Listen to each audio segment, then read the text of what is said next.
Hey everyone, and welcome to Almost Cancelled. I'm Peter, that is Connor, and we are going to talk about Travelers, Season 3, Episode 5. It's called Naomi. So, full spoilers for the episode, as always. So, we had a little girl say, stop a nuclear plant from decimating the area. As you do. What was it, 9,000 immediate deaths, and then 10 times as many over the long term. I believe that was the Yeah. exact phrase that was Yeah. used. Sounds bad. Yeah, I'm it glad does. we averted that one. So, which Philip knew about from the updates. Grace knew because she's from a newer version of the timeline, shall we say? Yes, she came back later. Yes, to the rest of the team. But so this is interesting because it was basically like the director, instead of sending in a team of travelers, because like they speculate themselves, maybe a team did try and failed, or maybe it was just a case of no. The easiest thing to do here is to take one of these kids on this field trip and use them. Yeah. Because as they also point out, the actual task specifically is that there's bad guys are hacking into the plant to cause this problem. It has to be someone who can react in real time.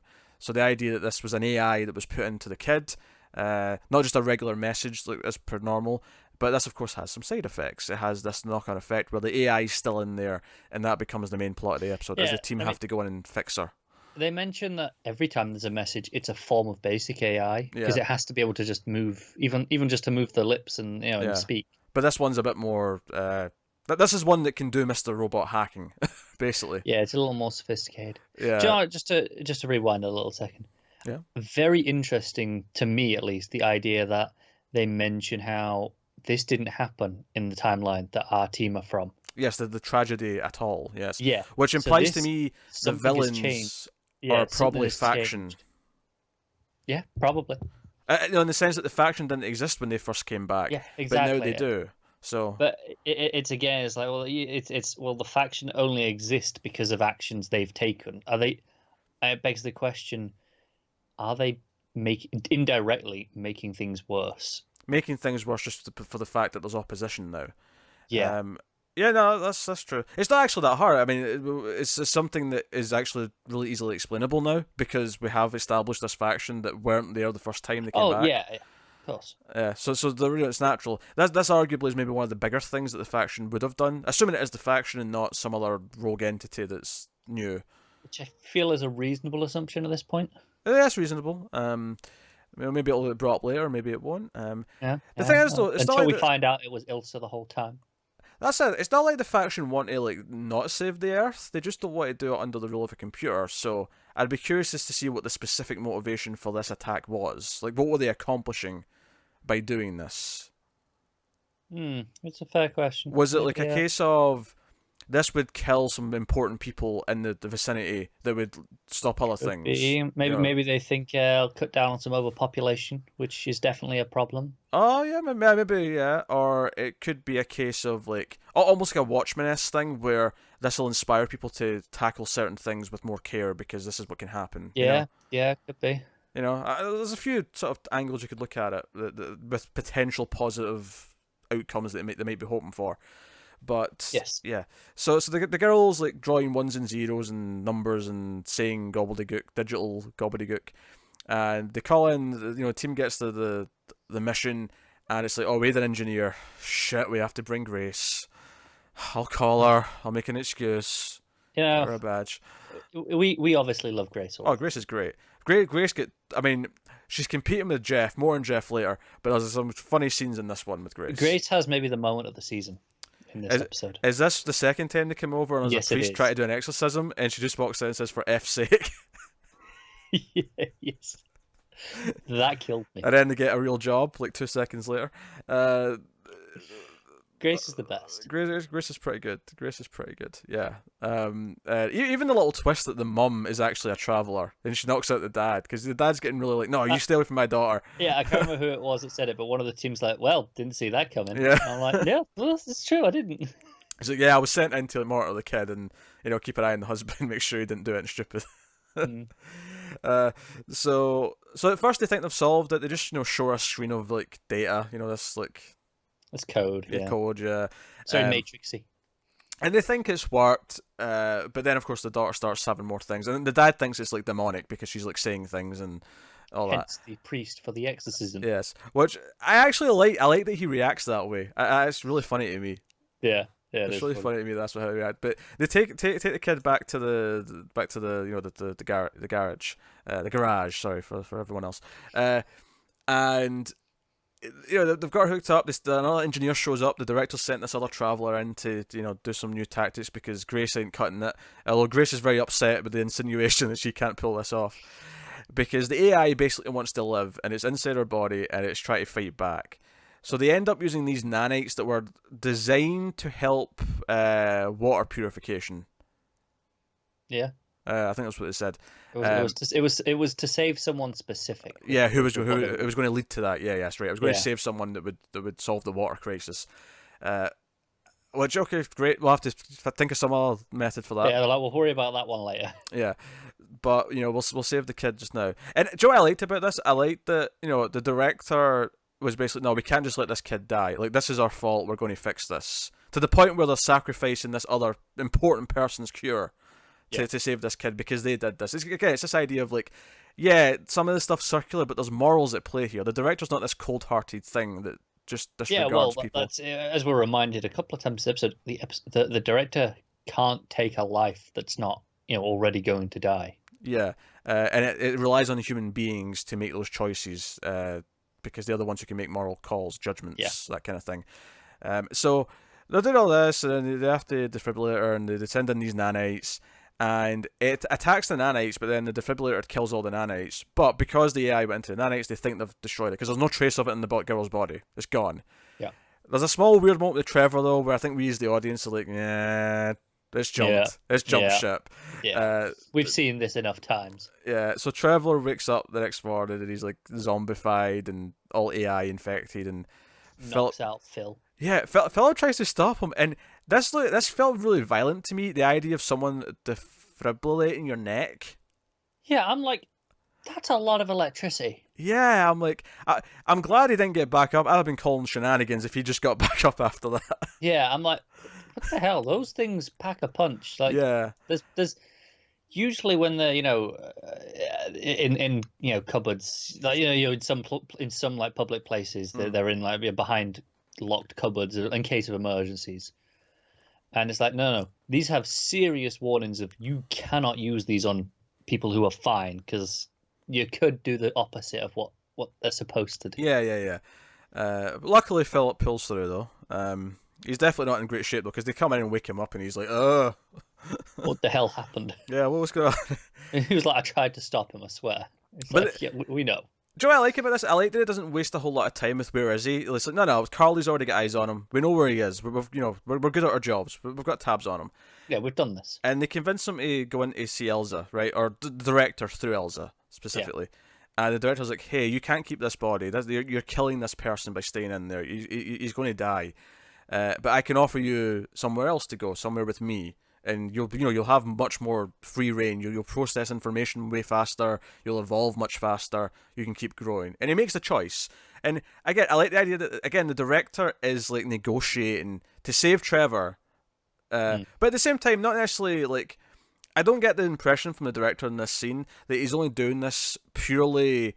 I don't think he begrudges that he's offering this. I think he's like, no, I'll let you live too. You can thrive. You can be better. Because there's a point where someone questions, can't we just overwrite the AI? Beam in a personality, and it's like, well, we could, but the AI is sentient enough that counts as life, and the director can't just overwrite that now. Yeah. So. And I liked it when he does this to Trevor, where he takes the AI out and puts Trevor back in after he sort of like cleaned his system. Clean the code. Basically, it looked a lot like the jumps when someone goes into a body. Yeah. It felt the same. It was a nice touch. But of course, at the end of the episode, there is a side effect to this, where Trevor is having essentially a blackout. Not quite fainting, but he's just zoning out, and he's just losing control. And Philip's snapping him out of it and whatever. But Grace is pissed that the director doesn't want to talk to her, but the director did give Trevor a message to pass on. Allegedly, yes.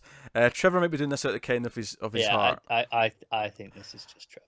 Yeah, but he gives her a hug. That said, I did also laugh at Grace when everyone else leaves. Max like, everyone go home, get rest. Everyone has to be good for the next mission.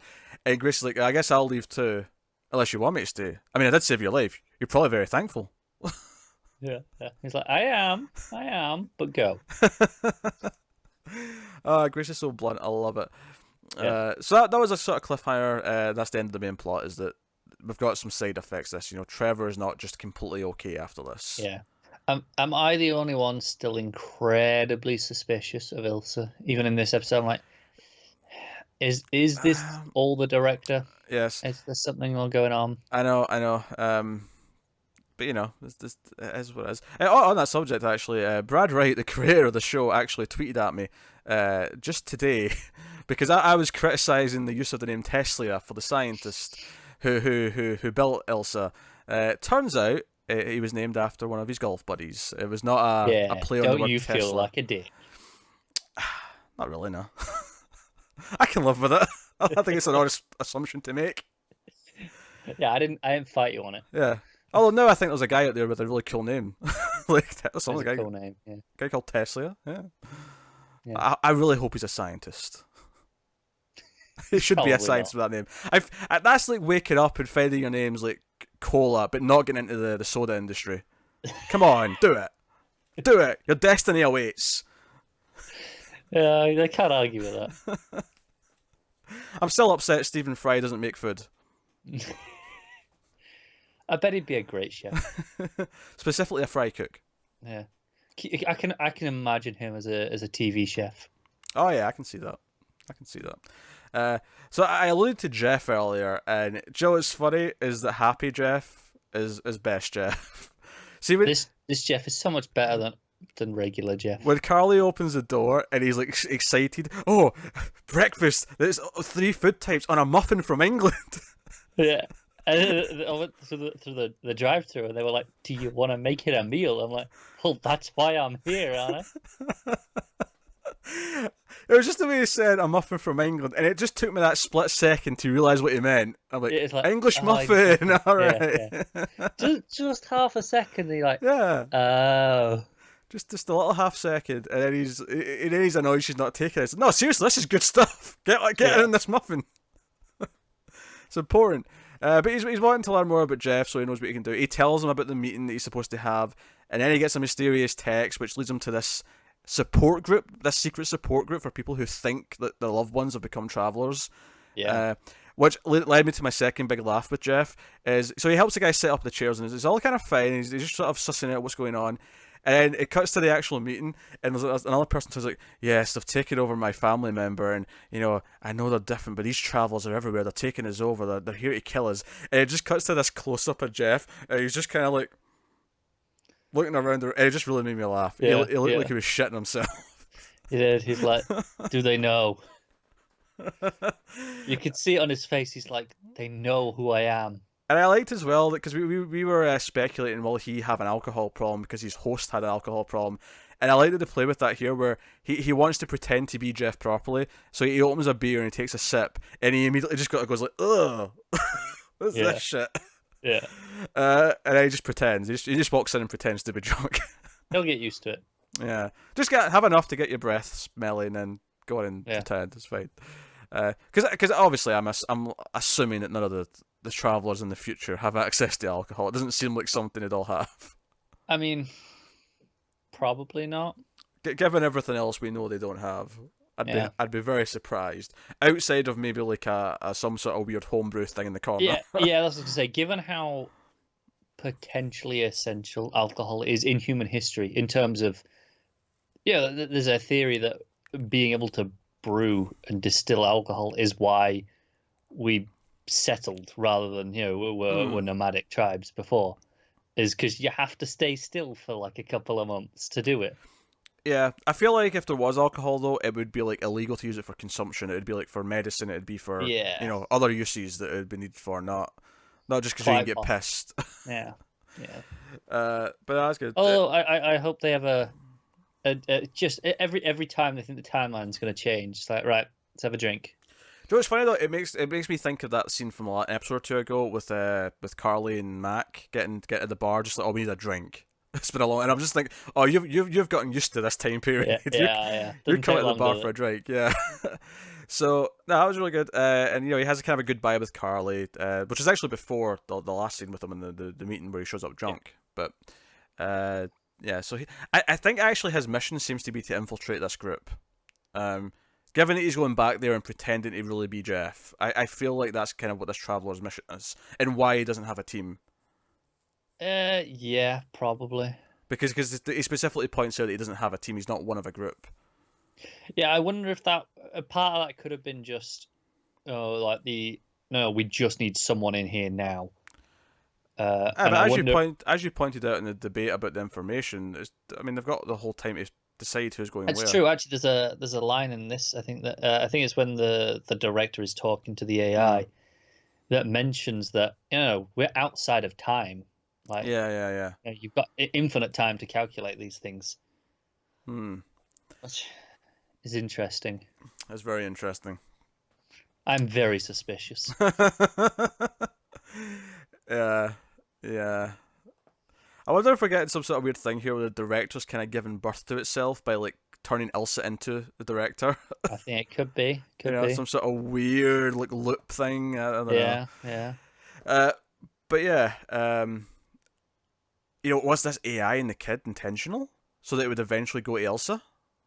Maybe. I don't know. Is the director playing games? I'm thinking about it. How much can we trust this director? Maybe the faction's got some right ideas. That's dramatically very intriguing, actually. If the faction are to an extent kind of right, even though a lot of what they've done we've not agreed with, if they're to a point kind of right and the director turns out to be not trustworthy, interesting.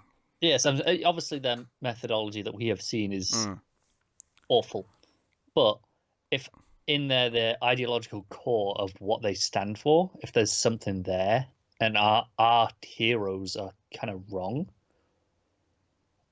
that could be something good to explore. Yeah.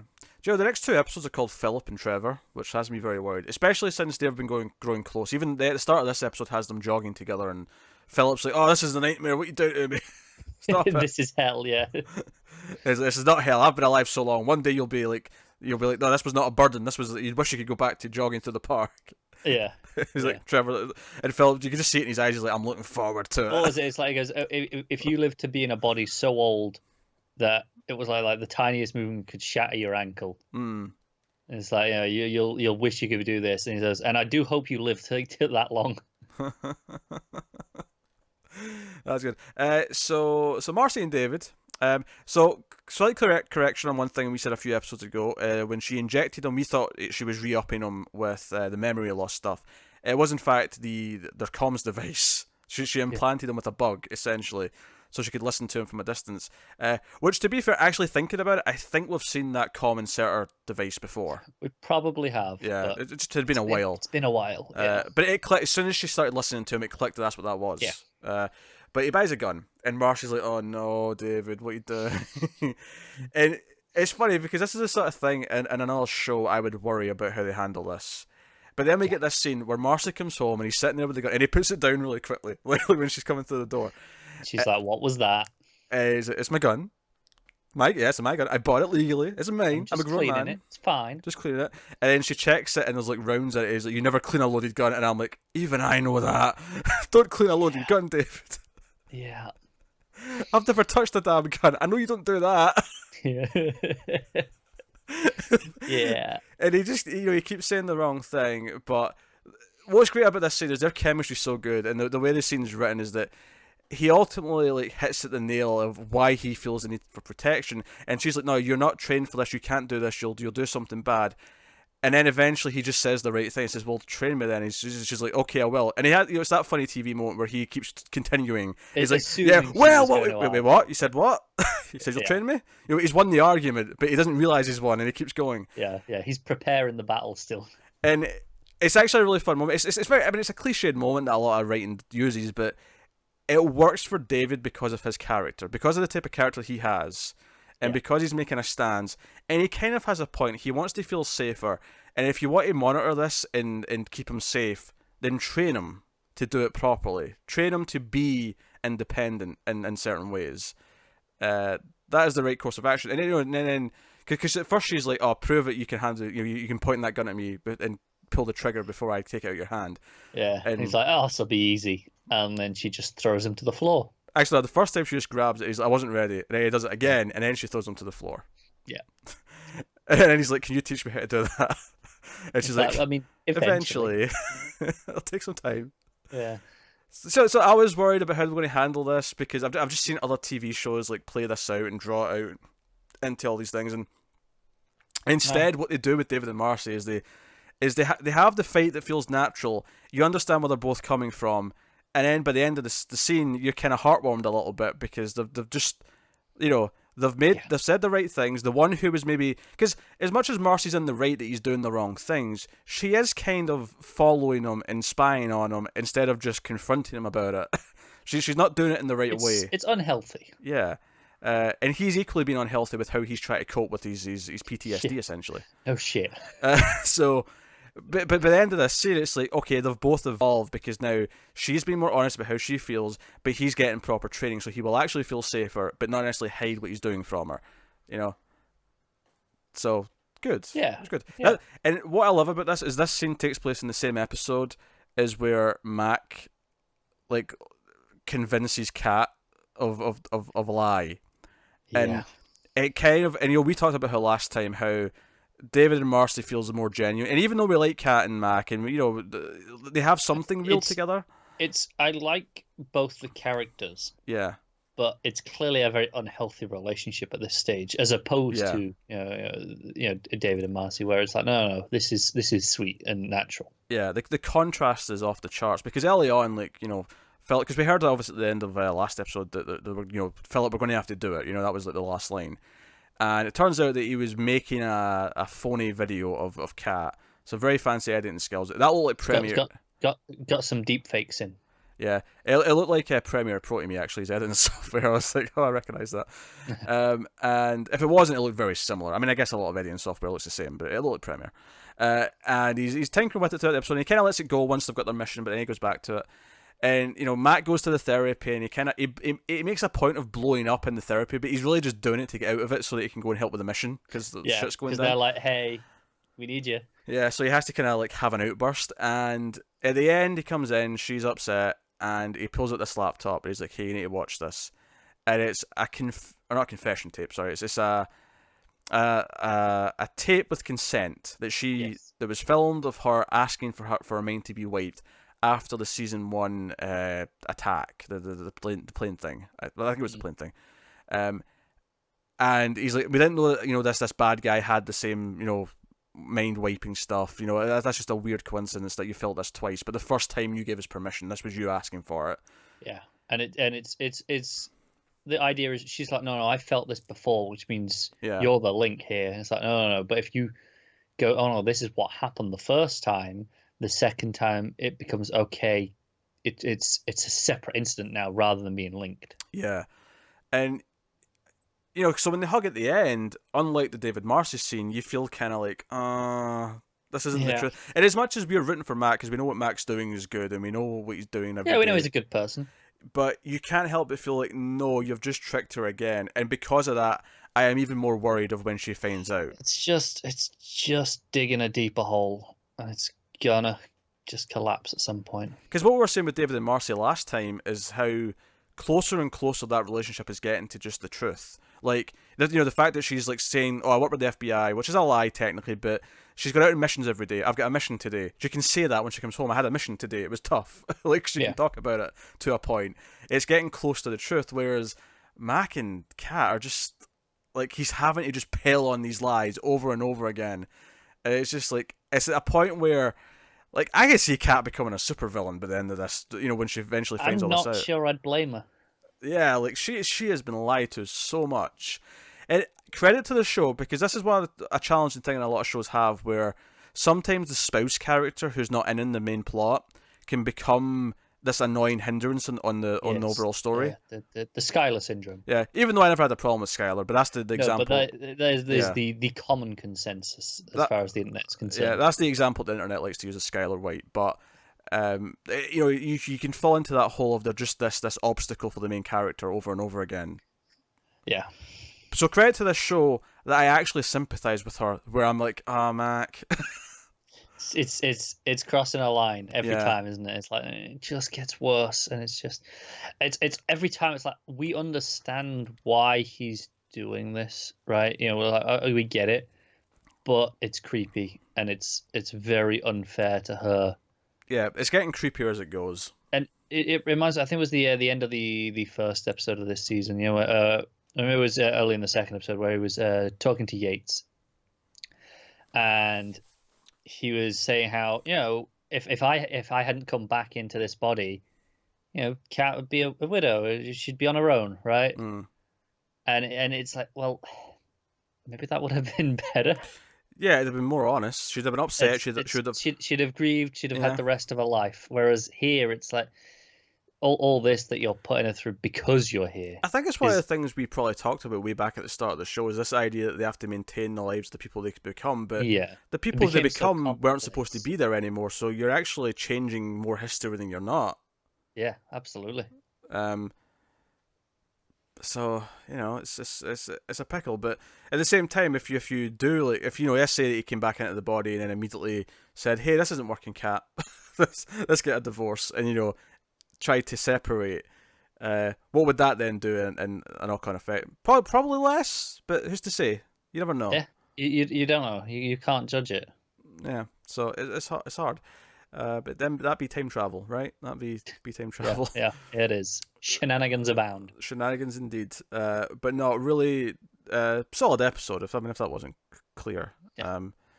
I think you can always tell when we love a show where we don't even bother telling if it's good or not. We just start talking and analysing and talking about We'll just what go things off on mean. one. Yeah.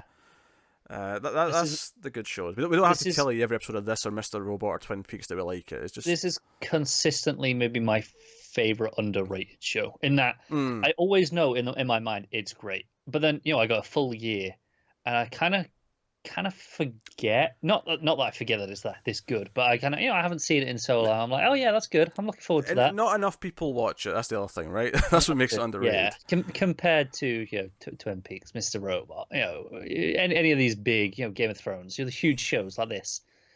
It's like everyone's talking about those to some Yeah. extent. Like you can see plenty of conversation. Whereas this, it feels like no.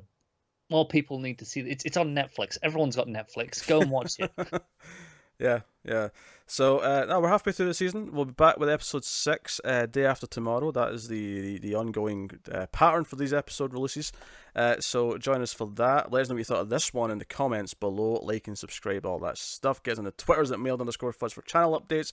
I never say our individual Twitters anymore. I should do that from time to time. Connor's at ConnorRyan94. I'm at Wibble89. So you can get us on there. If you want to support the show or the channel, you can do that over at patreon.com/MailFuzzTV.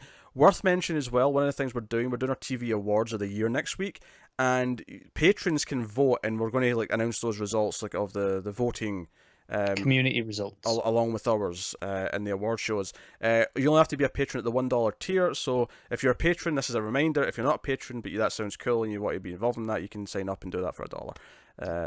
And we appreciate it a lot.